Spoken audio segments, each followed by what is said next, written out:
Okay, cleaning up with acrylics. It's a little bit different than what you do with other paints because acrylic paints are basically plastic. If you don't clean your brushes out well, you're going to ruin them. So here's a brush some student forgot to clean out well, and it's hard. So it's not going to work again. So this brush is basically garbage. So here's my brush, my palette. I was doing a little bit of painting. I've got the brush on here, the paint on here, paint on my palette. This paint should not go into the sink because it will clog the drain.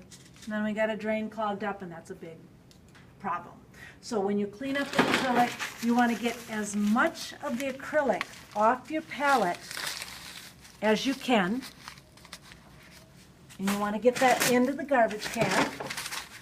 And of course, some of it you're going to have to clean up in the sink. But you're going to start out by getting a good amount of that so it's almost off.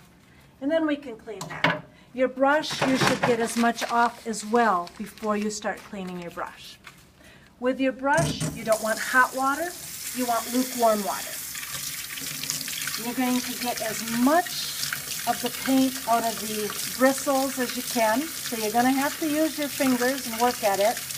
And even when you think you've gotten a lot out, it's still going to be in there. You're going to use a little bit of soap, kind of mush that soap around, pull the paint out, and you're going to see the soap start to turn colors.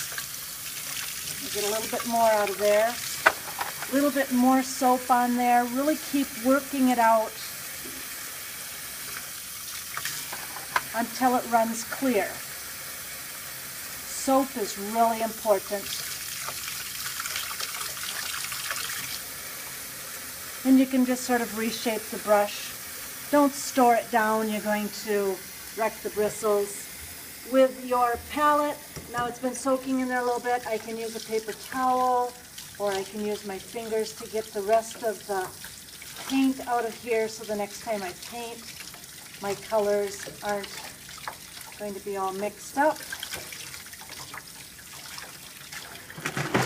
And you'll find eventually you will get stains on your palette, and that will be perfectly fine.